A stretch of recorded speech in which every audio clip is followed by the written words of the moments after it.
Mohon maaf Bu Nani, tanya di luar ini bisa ya?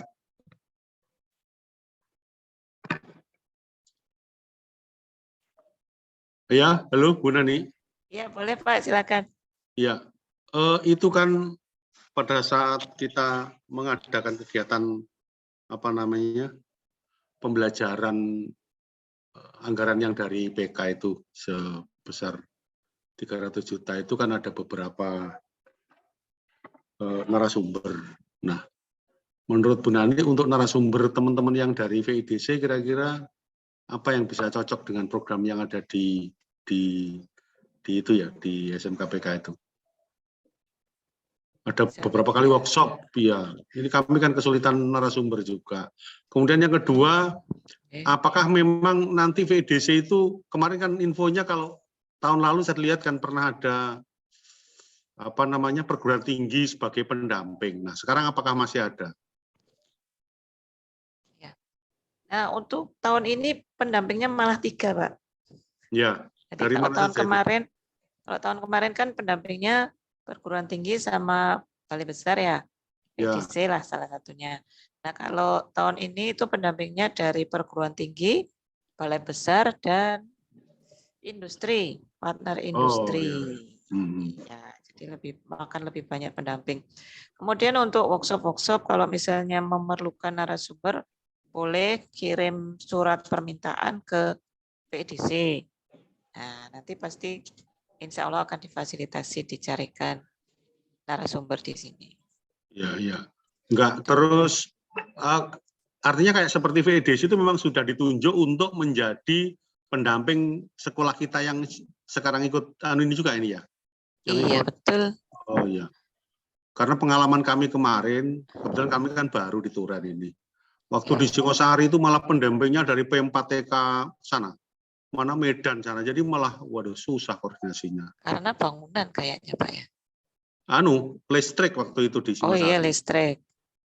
Ya, jadi kalau tahun kemarin itu kan berdasarkan nomenklatur Pak. Kalau VDC ini kan bidang otomotif elektronika. Jadi yang didampingi itu PK yang otomotif dan elektronika seluruh Indonesia. Nah, kalau untuk tahun ini pembagiannya per wilayah. Jadi Jawa Timur karena, semua itu ke VDC. Ya, kalau gitu kan lebih mudah ininya. Kalau untuk data informasi perguruan tingginya belum ada, Bu. Kayaknya bakal ada BIMTEK lagi, Pak. Siap-siap, Pak. BIMTEK dari perguruan tinggi. Datanya kalau industrinya itu ditunjuk dari kementerian, dari direktorat, atau kita nyari sendiri? Sudah ada juga nanti. Kemarin kan Bapak pas pengajuan PK pasti menyebutkan ada partner industri kan? Partner industrinya, waduh lupa ingat, yang penting udah lolos.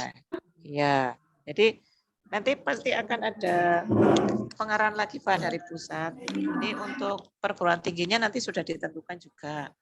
Seperti ini kami yang dari balai kan sudah ditentukan juga. Jadi nanti perguruan tinggi sama industrinya juga Bapak Ibu tinggal tiba-tiba suatu saat dikontak sama perguruan tinggi atau dari industri.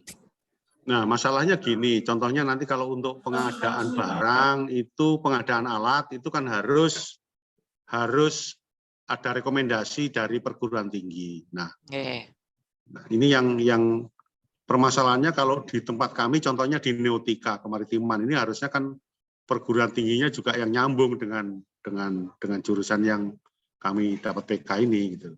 Iya, betul.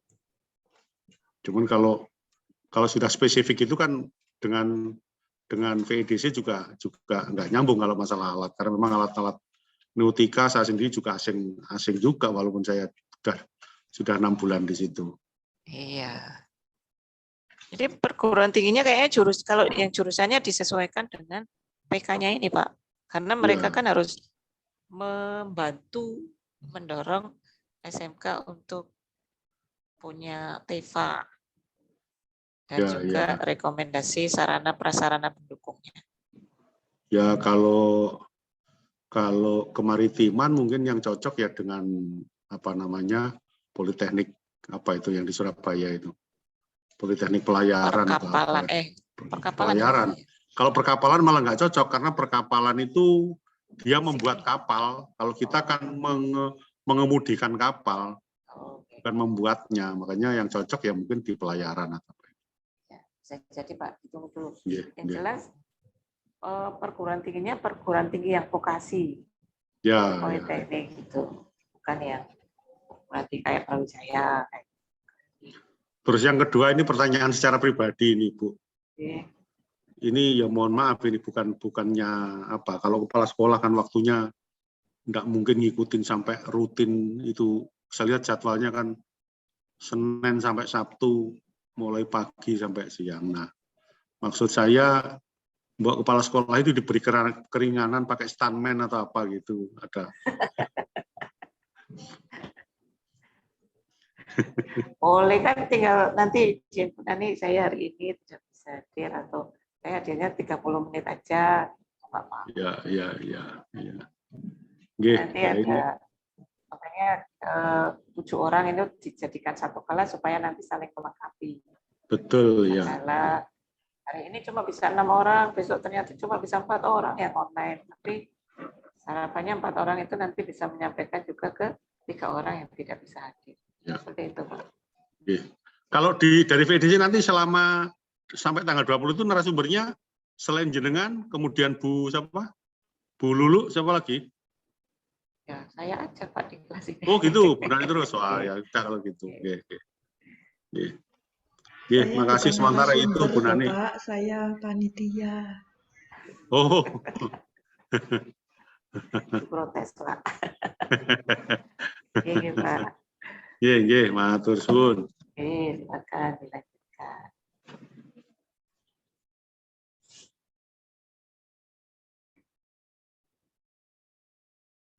Oh iya, satu lagi Pak Imam. Kemarin itu kan, karena kita kan sama-sama Kemdikbud ya. Nggih. Nah, jadi kalau misalnya Bapak Ibu mau mengundang kami sebagai narasumber, sama-sama Kemdikbud kan pasti tidak akan ada keluar uang honor. Ya. Ya, ingatkan itu aja. Ya itu masalahnya ya. Maunya saya pengen ngundang Pak Widi, ngundang teman-teman direktorat yang di Malang, ya termasuk teman-teman VDC. Terus kalau enggak boleh ada honor, adanya dapat transport sama apa itu ya Bu? Transport sama uang harian aja. Oh kalau VDC termasuk orang dalam kalau gitu ya? Ya kan Kemdikbud sama kita Pak. Iya. Maksudnya masih satu kementerian. Oh gitu ya. Nah, kemudian kemarin Pak Kapusnya,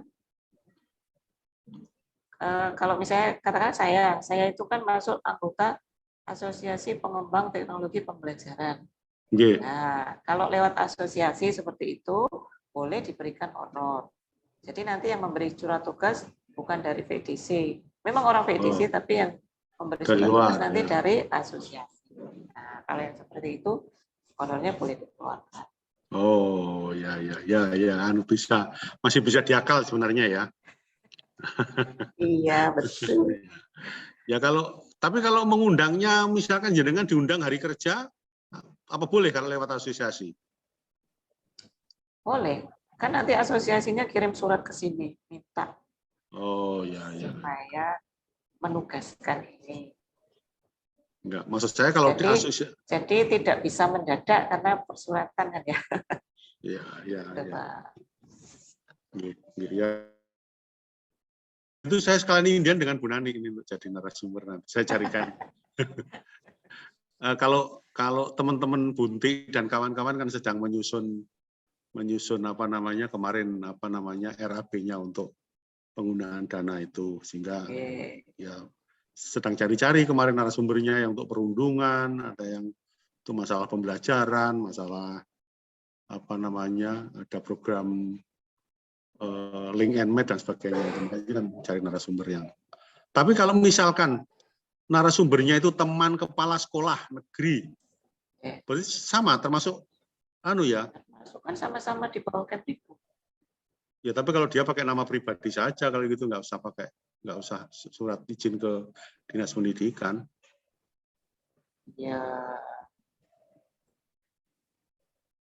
bisa. katakanlah dia dari profesional gitu ya, Ya, nah, ya. pribadi. Tapi boleh di hari kerja. Boleh, kepala sekolah kan boleh bolos. Oh gitu. Oh iya, nanti kepala sekolahnya cuti. DL namanya, bukan bolos, DL, dinas luar. Cuti, Pak. Kalau dinas luar kan pasti ada surat dari kedinasan. Iya. Kalau yang teman-teman di VEDC yang narasumber seperti Bu Nani ini siapa lagi? Dipecah menjadi berapa kelompok di VEDC ini? Ini sekarang kan jalan 22 kelas, Pak. Oh, 22 kelas ya. Sebenarnya ada 60-70-an lah. Cuman kan nanti ada, ini Bapak kan angkatan pertama, 22 Angkatan pertama kelas. ya. Ya ada angkatan kedua itu pokoknya masih sekitar kurang 40-an lebih kelas. Iya.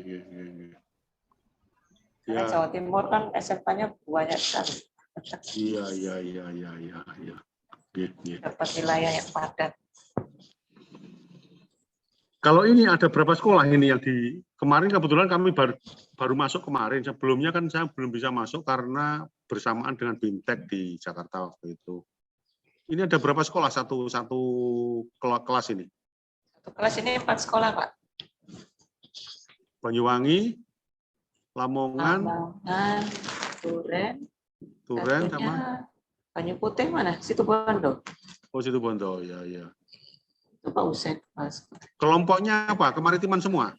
Kalau di Lamongan itu kelompoknya kemaritiman juga. Yang di Banyu Putih itu apa? Kemaritiman, Bapak Imam. Kemaritiman ya. Oh ya, sama kemaritiman semua. Kemarin ketemu Pak Imam di Tangerang. Oh iya, betul, ya. Lupa Pak Imam. Enggak. Kalau Pak Margiono nggak ketemu kemarin ya? Yang Pak Margiono tahap 1 kemarin kayaknya pada saat BIMTEK itu. Oh, yang di Bandung. Di Bandung. Oh, oke, ya. Kalau Pak Husin itu dari mana, Pak Husin? Banyu Putih, Pak. Banyu Putih Situbondo ya? Situbondo, nggih. Oh ya. Sip. Ya, kita satu kelompok sekolah minoritas ini. Mohon izin Pak Imam. Nggih. Mohon izin, kami rencananya mau benchmarking ke SMK Turen, insya Allah. Mau lihat apa di SMK 2 Turen? Benchmarking ke Turen. Termasuk dalam pengalaman pelatihan PPK, pengetahuan bidang strategi, kedaruratan itu perlu pelatihan ke arah sana. Sudah pernah ke Turen, Pak. Itu kan kita sudah lihat sampingnya, Pak. Benchmarking itu ke Korea, apa ke Jepang gitu loh. Sudah mohon maaf Pak Imam, kami baru pertama. Iya.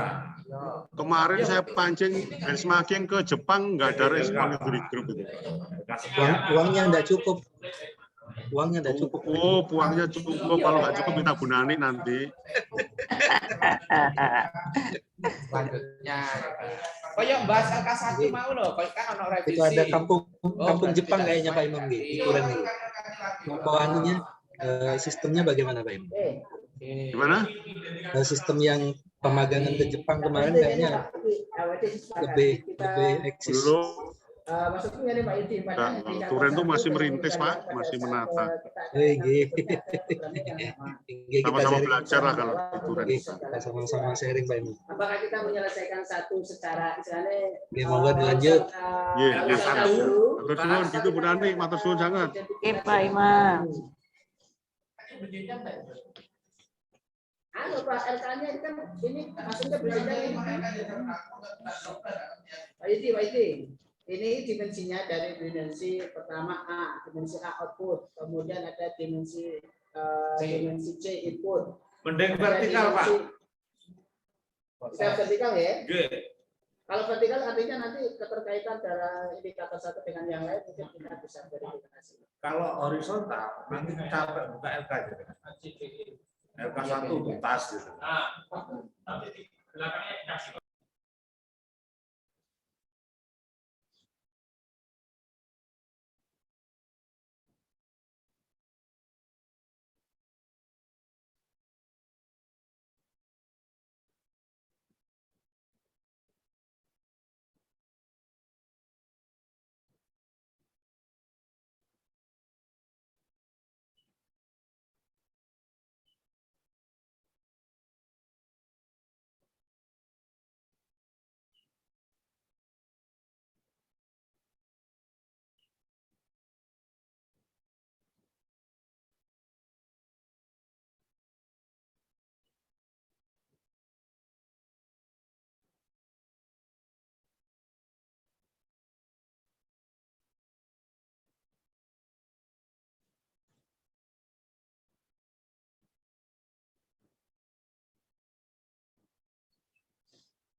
selesai ya Bapak Ibu.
Oke, sudah menjelang 10:30 ini. Kita lanjutkan Bapak Ibu ya. Tadi saya cek sudah ada yang upload. Pak, yang kelihatan Pak Jeffrey. Pak Jeffrey Andika Putra. Boleh dipresentasikan sebentar Pak hasil pekerjaannya Pak. Mohon maaf Ibu, ini sebentar lagi saya mau memberikan sosialisasi tentang SKP ke teman-teman. Jadi mungkin nggak bisa. Siapa temennya yang di situ yang bisa dicolek? Kan sama kan pekerjaannya. Pak Dadan mungkin dipresentasikan Pak Dadan.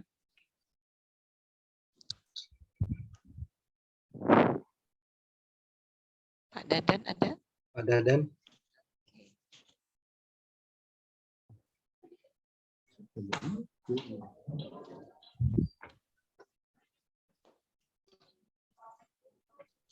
Ya, Sar, mungkin sebelum ini ya kita ke SKP, saya tampilkan yang materi saya. Bu Melinda dimatikan, yang di ruangan saya matikan semua, nggak usah pakai saya. Maaf Bu, ini masih ini suaranya. Di Zoom berarti saya share screen ya Bu ya.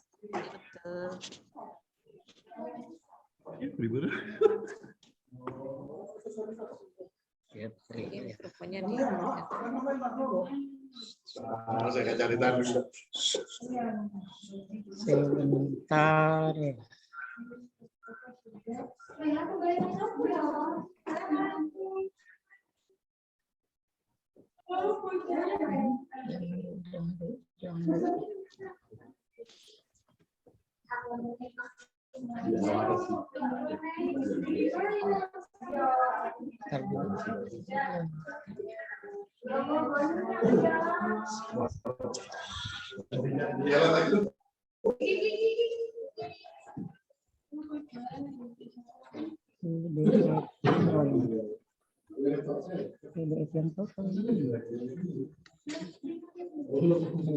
Excel saya buka dulu.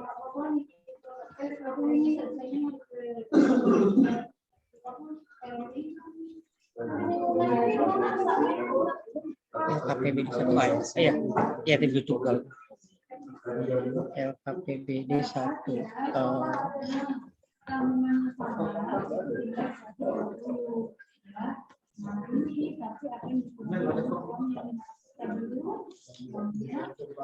ada screen-nya udah muncul ya Bu ya? Udah Pak. Ya.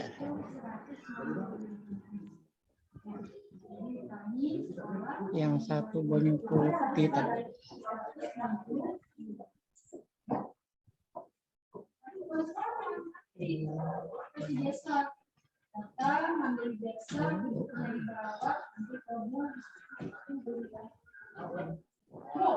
Jadi ini yang kami yang kami peroleh di sekolah kami dari data rapor pendidikan SMK Banyu Putih. Yang pertama di LK1A kita melihatnya di sini pada dimensi mutu dan relevansi hasil belajar yang kita peroleh, kita nilai baik di literasi, tapi yang belum bagus ada di numerasi. Jadi kami di numerasi, di numerik itu kita masih kurang baik di rapor pendidikannya. Kemudian juga ada di poin C pada pengalaman pelatihan GPK yang baik, tapi di indikator yang belum baiknya adalah pada manajerialnya. Kemudian di dimensi D ada pada layanan sekolah untuk murid cerdas dan berbakat istimewa yang masih belum baik. Sedangkan di dimensi E, pemanfaatan TIK untuk pengelolaan anggaran. Dari semua yang bernilai merah ini, kita fokuskan hanya ke satu masalah, yaitu di tadi itu kita fokuskan di kemampuan numerasinya. Sehingga di LK1B yang kita ambil prioritasnya sementara di nomor 1 dulu yang kita masukkan. Jadi dari 4 masalah yang merah tadi, kita fokus ke nomor 1. Jadi di LK2, kita melihat fokus masalah kita pada proporsi peserta didik dengan kemampuan numerasi perlu intervensi khusus. Kita amati dari masalah ini, ada juga akar masalahnya adalah pada prosesnya.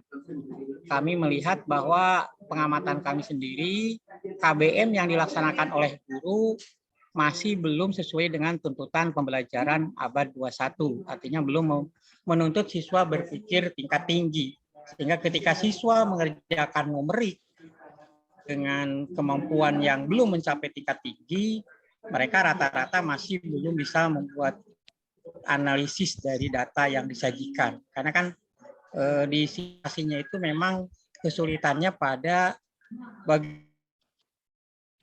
menjadi sebuah penarikan kesimpulan. Jadi pada tes numerasi itu anak-anak kita rata-rata masih di bawah standar nasional, jadi masih di bawah 50. Berarti di sini akar masalahnya ada bisa jadi dari inputnya, siswa kami ini berada di masih 30 kilo dari pusat kota, sehingga siswa kami masih asli siswa pinggiran pantai, yang kemampuan berpikir tingkat tingginya memang masih belum bagus. Yang kedua bisa jadi dari proses KBM-nya, di mana yang dikelola guru itu masih belum mengarah kepada KBM yang menuntut siswa berpikir tingkat tinggi. Jadi bagaimana kan siswa yang memiliki kemampuan berpikir tingkat tinggi ketika KBM-nya masih belum menunjukkan KBM yang cocok dengan itu. Jadi ketika gurunya masih menjelaskan pada 1 sampai C3, di C4 pengelolaannya masih belum baik, otomatis outputnya bisa jadi seperti itu. Dari akar masalah ini, kemudian kita mencarikan solusinya. Nah, salah satu solusinya, karena tadi kami lebih fokus pada kemampuan guru dalam mengelola KBM agar bisa berpikir tingkat tinggi siswanya, berarti kita perlu meningkatkan kemampuan gurunya melalui pelatihan atau workshop untuk mengelola KBM HOTS-nya, atau mengikutkan guru ke dalam workshop keluar, kita kirim keluar, atau bisa juga kita mengundang guru luar untuk melakukan, atau guru senior untuk melaksanakan best practice bagaimana mengelola KBM yang menuntut siswa untuk berpikir tingkat tinggi dalam prosesnya. Lalu dari 3 solusi ini yang kita pilih adalah mengadakan pelatihan di lingkungan sekolah, jadi tentang pengelolaan KBM HOTS yang menuntut siswa untuk berpikir tingkat tinggi. Dari sana masuk ke LK4, kegiatan itu kita rumuskan menjadi workshop yang isi kontennya ya salah satunya adalah tentang paradigma pembelajaran seharusnya yang abad 21 ini, bagaimana implementasi kurikulum yang baru, bagaimana pembelajaran berbasis proyek. Karena berpikir tingkat tinggi juga di SMK akan lebih baik kalau dilaksanakan juga pada pembelajaran berbasis proyek. Tapi kita fokuskannya pada bagaimana pembelajaran yang menuntut keterampilan tingkat tinggi. Itu kita laksanakan di sekolah melalui kegiatan in-house training. Kita rencanakan di awal tahun pelajaran ini, kemudian nanti di semester 2-nya kita lakukan in-house training yang kedua. Sumber dananya kita ambilkan dari dana BOS, kemudian SDM-nya melibatkan pengawas, melibatkan kepala sekolah dan semua guru di lingkungan sekolah kami. Kemudian untuk K5 itu terkait penganggaran, nanti kita masih koordinasi dengan bagian kebendaharaan. Itu saja mungkin, Bu. Ya, terima kasih Pak Dadan. Ini kan kami juga masih harus sosialisasi SKP ya. Terima kasih Pak Dadan. Terima kasih Pak Dadan Ya, sudah sharing. Ya. Ya, nanti yang LK5 ini masih harus diperinci lagi, Pak. Jadi tadi kan masih global ya. Oh, LK5-nya ya, Bu ya. Iya, Ya. kebutuhan per orangnya masih gelondongan kan sekian. Nah, Iya, Bu. jadi Siap. katakanlah kebutuhan untuk Karena APK. itu yang program bendahara di kabupaten masih bermasalah. Aplikasi yang baru itu apa? Yang sekarang Arkas itu ya. Arkas, iya. Iya, enggak, ini saran aja. Jadi nanti lebih diperinci lagi per sub kebutuhannya, pengeluaran anggarannya itu apa. Oke, seperti itu ya Pak. Terima kasih Pak Dadan dari SMK 1 Banyu Putih. Terima kasih juga Pak Ujen yang sudah memberikan izin dapurnya dipertontonkan di hadapan teman-temannya. Iya, Bu, makasih. Terima kasih Bapak. Oke, ya demikian tadi Bapak Ibu ya contoh dari bagaimana perencanaan berbasis data yang datanya mengambil dari rapor pendidikan. Ya, seperti itu. Sebentar, ini kok saya... Oke ya. Nah, ada yang perlu ditanyakan berkaitan dengan PBD?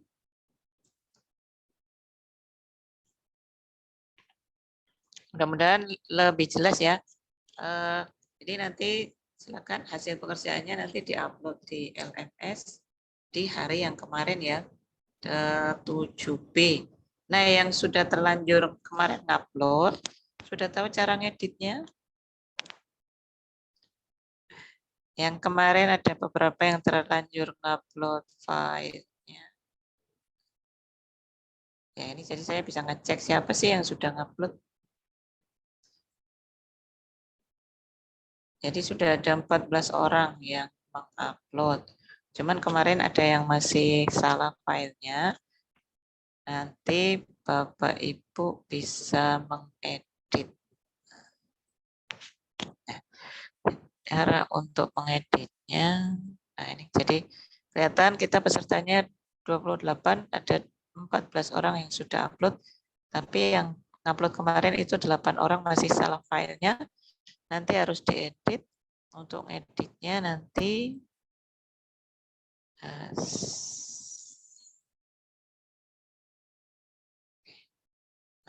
kalau yang belum upload di sini kan tampilannya add submission ya. Sementara kalau bagi yang kemarin sudah terlanjur upload, di sini nanti menunya adalah edit submission. Jadi diklik edit submission-nya, kemudian file yang kemarin diupload itu di-delete saja. Diklik, kemudian tekan del, kemudian nanti baru diupload file yang baru yang hasil pekerjaan hari ini. Seperti itu ya untuk mengedit LK yang kemarin sudah dikumpulkan dan masih belum pada tempatnya. Bukan salah, belum pada tempatnya. Salah kamar. Oke. Ya. Kemudian selanjutnya kita akan membahas mengenai model kompetensi guru dan kepala sekolah. Kelihatan ya Bapak Ibu? Oke. Jadi kemarin Bapak Ibu juga di bagian 8 itu sudah mengisi yang bagian mulai dari diri sendiri. Ditanyakan tentang kompetensi guru apa saja, kompetensi kepala sekolah apa saja. Ada 3 pertanyaan ya kemarin. Saya sebagian kemarin sore sudah melihat jawabannya, tapi yang ngisi jawabnya dari sore sampai malam saya belum sempat cek isian jawabannya. Tapi dari yang sudah mengisi rata-rata ya sudah paham lah ya kompetensi yang dituntut dari Bapak Ibu sebagai guru maupun sebagai kepala sekolah. Jadi ini karena itu bisa dibilang, kalau saya bilang makanan ya, makanan Bapak Ibu sehari-hari, sehari-harinya kan itu. Jadi kita refreshment aja, mengingatkan saja bahwa landasan hukum untuk kompetensi guru dan kepala sekolah itu, landasan hukum tertingginya adalah UUD 45 ya. Kemudian ada Undang-Undang Nomor 20 Tahun 2003 tentang Sistem Pendidikan Nasional. Kemudian diperinci lagi ke PP Nomor 19 Tahun 2005 tentang Standar Pendidikan Nasional. Selanjutnya diupdate lagi di Permendiknas Nomor 13 Tahun 2007 tentang Standar Kepala Sekolah atau Madrasah. Selanjutnya ada Undang-Undang Nomor 14 Tahun 2005 tentang guru dan dosen, dan ada PP Nomor 74 Tahun 2008 ini untuk pembahasan tentang guru. Selanjutnya yang terbaru adalah Perdirjen GTK Nomor 6565 /B/GT 2020 tentang model kompetensi dalam pengembangan profesi guru. Ya.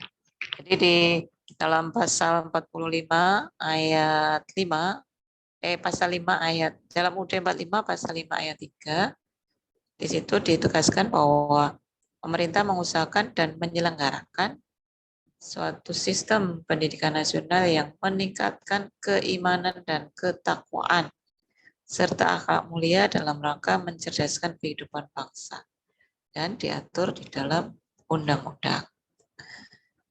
Kemudian di UU nomor 14 di situ disebutkan bahwa setiap guru itu wajib punya kompetensi pedagogik, kepribadian, kompetensi sosial, dan profesional. Penjabarannya apa? Saya yakin Bapak Ibu sudah lebih paham karena ini menyangkut profesi Bapak Ibu. Ini sama ya, pedagogik, kepribadian, profesional, dan sosial. Ini ditegaskan lagi di PP nomor 74 di pasal yang ketiga ayat 2. Ini penjabaran dari setiap kompetensi tadi. Kalau kompetensi pedagogik, apa saja sih penjabarannya? Kemudian kompetensi kepribadian, apa saja penjabarannya?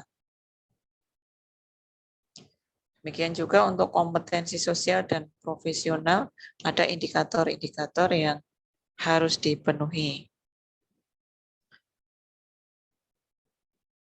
Nah, selanjutnya, ini untuk kompetensi kepala sekolah ya. Jadi agak ada sedikit yang berbeda untuk di kompetensi kepala sekolah. Jadi ini dimensinya untuk kompetensi yang kepribadian, manajerial, ada banyak sekali. Kemudian kompetensi kewirausahaan, supervisi, dan juga sosial. Sehingga kalau dibandingkan dimensi kompetensinya kepala sekolah itu yang sama dengan dimensi kompetensi guru itu hanya 2, yaitu kepribadian dan sosial. Ya, karena kepala sekolah itu pemimpin di sekolah, berarti harus punya kompetensi melakukan supervisi terhadap warga sekolah dan kepemimpinan ya, manajerial, serta bagaimana kewirausahaan sehingga bisa diterapkan di sekolah. Nah, kemudian untuk yang Perdirjen 6565 ini adalah sebenarnya penjabaran lebih detail dari masing-masing kompetensi yang harus dimiliki oleh guru dan kepala sekolah. Misalnya ini ada contohnya kompetensi kepala sekolah untuk dimensi supervisi. Indikatornya menindaklanjuti hasil supervisi akademik terhadap guru dalam rangka peningkatan profesionalisme guru. Nah, berdasarkan hasil ini, tindak lanjut berarti beliau harus bisa mengidentifikasi kebutuhan untuk pengembangan kompetensinya. Dari mana acuannya untuk pengembangan model kompetensi yang dibutuhkan oleh guru? Nah, itu jadi untuk membantu guru dan juga kepala sekolah untuk istilahnya mencari atau membuatkan program untuk peningkatan kompetensi gurunya, maka ada Perdirjen 6565 itu tadi.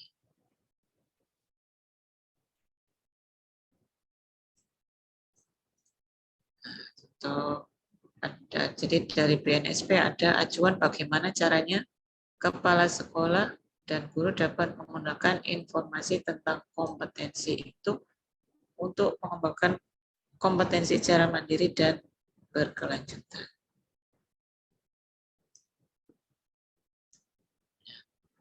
Jadi kalau di Perdirjennya di sini sudah ada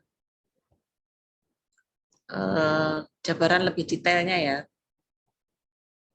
Kategori kompetensinya, nama kompetensinya, kemudian indikatornya apa. Jadi Bapak Ibu bisa membaca sendiri nih. Nah, kita tunggu. Kalau kemarin kan di Google Docs sudah bisa menerjemahkan ya, menuliskan apa yang kita ucapkan. Mudah-mudahan nanti suatu saat ada dikembangkan lagi, kita copy paste tulisannya bisa dibacakan untuk kita. Jadi ada kok sebenarnya aplikasi, mungkin nanti bisa browsing di internet yang pakai kata text to speech. Nah, jadi ada yang free juga, cuman saya lupa alamatnya. Nanti kita tinggal paste aja teksnya, nanti kita bisa minta dibacakan oleh narator. Saat ini juga sudah ada aplikasi juga sih, tapi aplikasi yang ini untuk buku-buku, sementara untuk buku-buku pelajaran belum ada. Ya, seperti itu Bapak Ibu untuk materi kita hari ini, yaitu tentang perencanaan berbasis data. Tadi Bapak Ibu sudah bisa sampai mencoba menganalisis hasil dari rapor pendidikan dan membuat rencana kegiatan. Kemudian di model kompetensi, sebenarnya ini refresh lagi bahwa ada 5 kompetensi yang wajib dikuasai oleh kepala sekolah dan ada 4 kompetensi yang wajib dimiliki oleh guru. Irisannya hanya 2, ya, kepribadian dan sosial.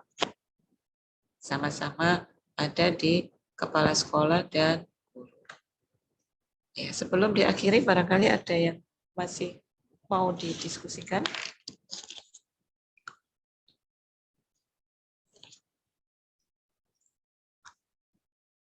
Saya hitung mundur dari 10. 10, 9, 8, 7, 6, 5, 4, 3, 2. Sepertinya sudah paham semua, Bu. Pak Husain Fadli sudah pada guyu semua itu.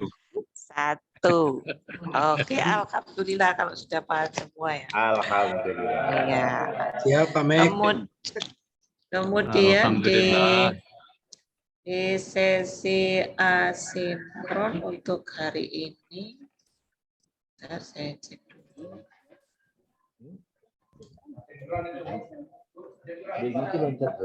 Untuk hari ini sesi asinkron Bapak Ibu silakan nanti mempelajari untuk yang materi.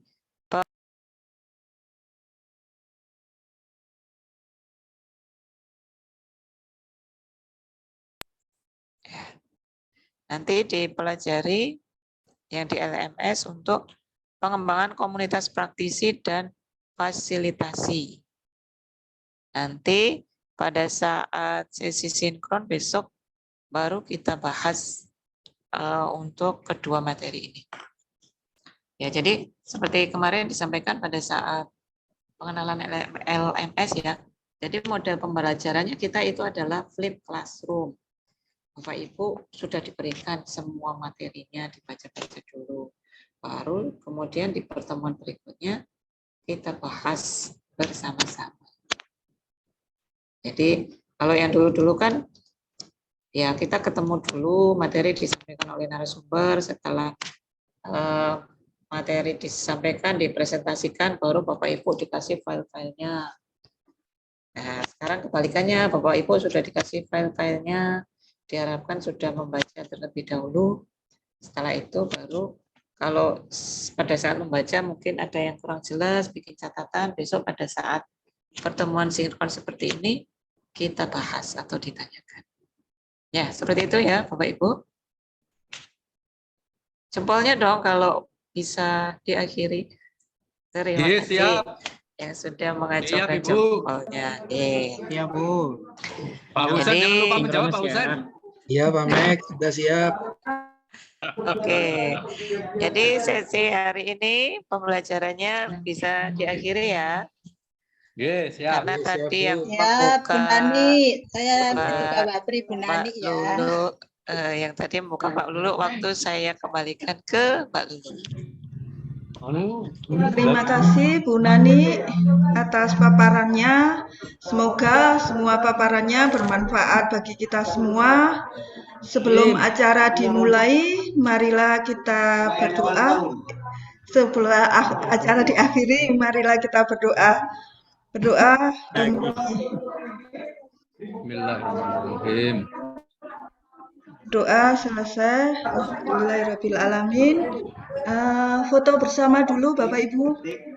Wah, foto nih ya. Kameranya dibuka. Kameranya foto dibuka.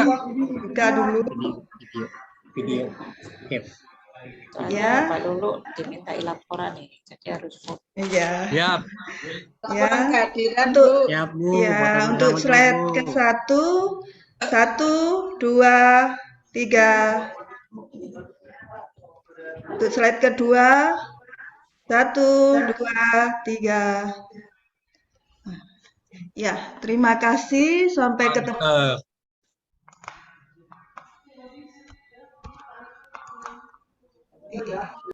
Terima kasih. Sampai ketemu lagi. Sampai ketemu lagi besok. Kapan ketemu Bu Jam yang Lulu? sama. Ya. Besok loh. Ya, di jam yang sama. Bisa.